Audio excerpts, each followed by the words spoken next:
Olá pessoal, sejam todos e todas bem-vindos de volta ao Estúdio PBR, direto do ESG Energy Forum, organizado pelo IBP no Rio de Janeiro. A gente está recebendo aqui agora o Alexandre Calmon, que é sócio do escritório Campos Melo, escritório de advocacia com forte atuação no mercado de óleo e gás. Alexandre, obrigado pela sua gentileza de estar aqui com a gente. O prazer é todo meu, sempre uma honra. Você agora há pouco participou de um painel sobre o mercado de carbono no Brasil, o desenvolvimento desse mercado de carbono no Brasil. Queria começar esse bate-papo você trazendo os updates aí que foram postos nessa discussão. Como é que você está vendo esse mercado que está aí dando seus primeiros passos e a gente tem uma série de discussões legais e regulatórias acontecendo. Como é que você está vendo esse desenvolvimento hoje? Assim, Felipe, eu acho que eu gostaria de começar acho que a principal mensagem da discussão foi a necessidade da urgência de você ter um marco regulatório efetivo e em vigor. E a clara sensação de que nós estamos atrasados nessa discussão. A verdade é que essa discussão não é uma discussão nova no Brasil. Ela é uma discussão que ela já vem há mais de 20 anos e diversas tentativas, entendeu, de você conseguir regular, então, os certificados e outros tipos de mecanismos. A criação de uma arquitetura eficiente, ela já é uma necessidade identificada há muito tempo, mas eu acho que hoje em dia ela se torna premente, porque um tema central hoje nós estamos já com uma discussão amadurecida no sentido da necessidade da redução de carbono, entendeu, dentro da indústria de maneira geral e mais especialmente dentro da indústria de energia. Então a necessidade de descarbonização ela é premente. E ter um mercado de carbono desenvolvido é um dos principais vetores para incentivar essa descarbonização. Porque se você tiver formas de financiamento, entendeu, e de incentivo à descarbonização de processos e de novos processos mais eficientes, você certamente consegue avançar de forma muito mais rápida nessa discussão, nessa nova reindustrialização verde. Uhum. Mas como é que você enxerga hoje a discussão dos projetos de lei que estão no Congresso? A gente tem um 414? Isso, hoje existem alguns projetos de lei, esse é hoje o principal em discussão. Existia no Brasil até recentemente um decreto que criava um início de arcabouço. Esse decreto foi recentemente revogado e a ideia do governo posta é de trabalhar, tá, nesses projetos de lei que existem hoje no Congresso, de maneira a você ter não um novo decreto, mas sim uma lei, entendeu, que trate da regulação desse mercado. Essa lei ela é fundamental.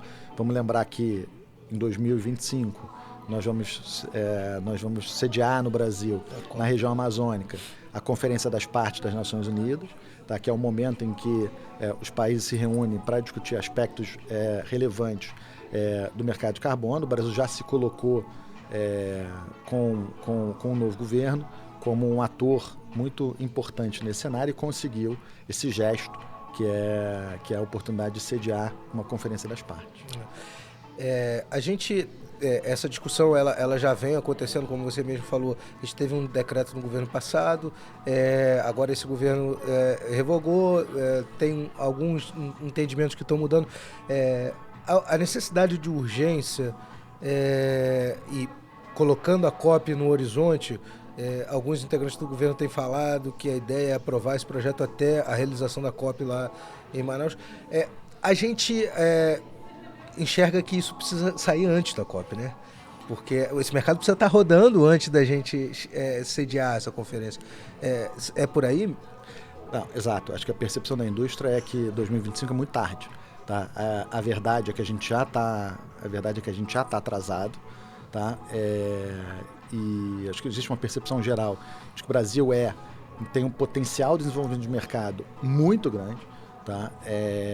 E isso precisa ser acelerado. Para que isso possa ser acelerado, a gente precisa de um marco regulatório, então claro, tá? E pelo menos concreto. Tá? Pode até não ser nem tão claro, mas desde que a gente tenha que a gente possa começar a trabalhar, é aquela história do bom é inimigo do ótimo. É melhor você ter um marco, entendeu, que talvez não seja o ideal, mas que seja entendeu? Mas que esteja em vigor, tá? Do que você está no limbo, entendeu? Como a gente está hoje. Eu diria até que o governo já me parece ter elencado esse tema como um tema prioritário. Tá? Então, eu diria que a gente está bem atrasado, e essa foi a mensagem principal do debate aqui nesse fórum, muito bem colocado pelo IBP, da urgência de você hoje ter regras claras para regular esse mercado. Não é isso que vai impedir a existência de projetos, mas é isso que vai permitir o ganho de escala, a escalabilidade, entendeu? Desses projetos com um impacto mais direto e mais relevante na economia brasileira. A gente estava discutindo um pouco antes da gente começar a gravar. A gente viveu um momento ali um pouco antes da pandemia, em que a discussão era como a gente faz para acabar com os combustíveis fósseis, como a gente faz para acabar com a exploração e produção de petróleo. Passamos por um outro momento que a discussão é como a gente faz para conviver com os combustíveis fósseis e os combustíveis mais eficientes e capturar o que a gente não conseguir reduzir de emissão. Esse mercado é fundamental para que dê essa sustentabilidade para a indústria operando no médio e longo prazo, né? Não, sem dúvida, porque esse novo marco ele vai trazer a possibilidade de você financiar diversos desses projetos. O que claramente se pôs agora é que a discussão, que antes era uma discussão de substituição, ela passou a ser uma discussão de adição. Então, antes você falava em substituição das fontes fósseis. O que se discute hoje em dia é a adição de fontes renováveis a uma matriz fóssil e uma necessidade de descarbonizar a matriz fóssil existente. Então, de você conseguir tornar projetos existentes mais eficientes no sentido, entendeu, da sua pegada de carbono e de, eventualmente, novos projetos com uma eventual pegada neutra até com o desenvolvimento de novas tecnologias e tudo. Agora, tudo isso é custo. E a ideia de você ter um mercado e você ter um marco regulatório para esse mercado de carbono é exatamente o de você poder dinamizar, entendeu? Esse mercado e reduzir custos associados a eles, numa medida em que ele te permite emitir créditos que vão poder ser negociados, enfim, depois e até mesmo para redução de outros tipos de emissão. E esse mercado global que está se surgindo com petróleos com menor emissão, a gente está super bem colocado, né? O Brasil tem uma colocação fácil desse óleo no mercado global, né? Exato. O Brasil tem uma vantagem competitiva enorme pelo fato de já produzir hoje no offshore com uma pegada de carbono já reduzida comparada à média global.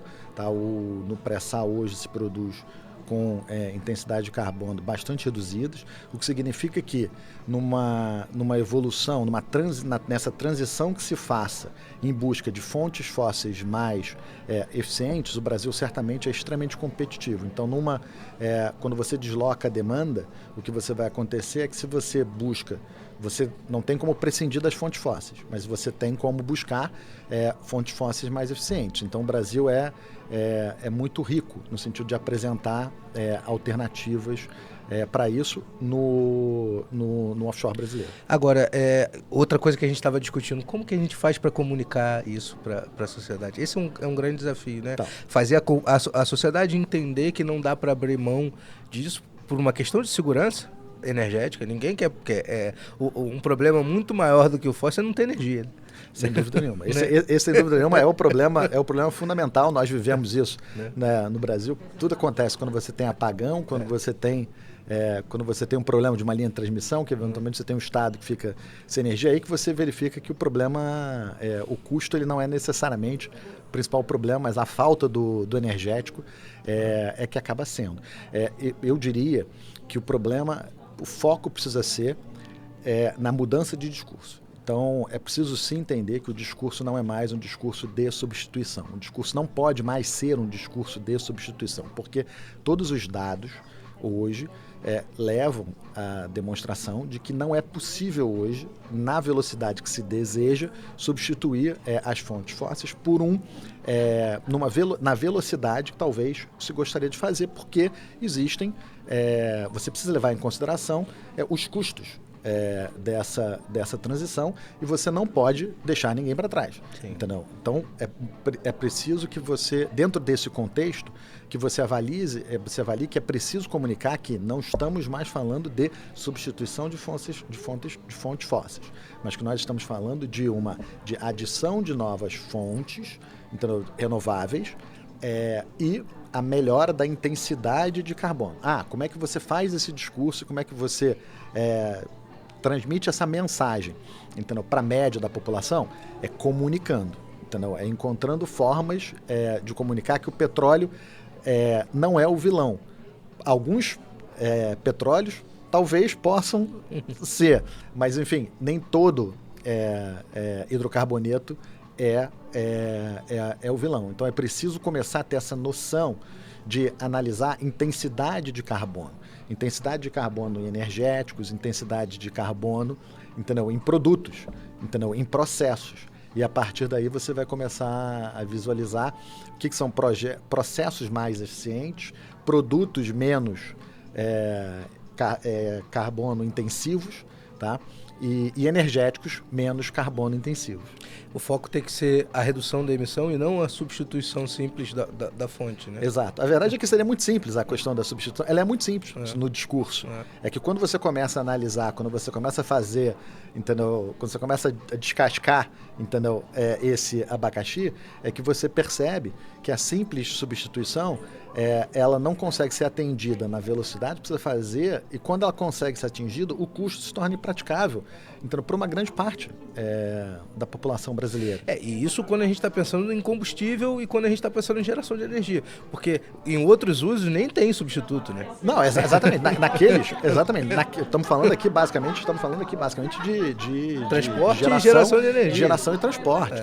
E aí quando você avalia isso, é muito importante você conseguir avaliar o custo e a questão da transição precisar ser feita de forma ordenada, entendeu? Ela precisa ser eficiente, mas ela precisa ser feita de forma ordenada. E aqui o ordenado não é um mero discurso da indústria no sentido de atrasar, entendeu? Essa evolução e adiar, enfim, e manter a sobrevivência de uma fonte. Não é nada disso. É só uma questão de, quando se avalia os dados, e de novo, aquela questão, quando você percebe que a maioria, várias pessoas no Brasil hoje ainda usam lenha como substitutivo, e não usam porque querem, usam porque é o que tem disponível, que é barato. Entendeu? É preciso pensar assim em formas eficientes e de menor. E como é que você coloca, né, o binômio necessidade e possibilidade, entendeu? Dentro dessa equação da transição. Alexandre, obrigado mais uma vez aí pela gentileza de abrir um espaço aí na agenda e bater esse papo com a gente. Sempre um prazer estar com você, Felipe. Muito obrigado. Obrigado a você que está assistindo a gente. Continue acompanhando o ESG Energy Forum nos canais da agência PBR.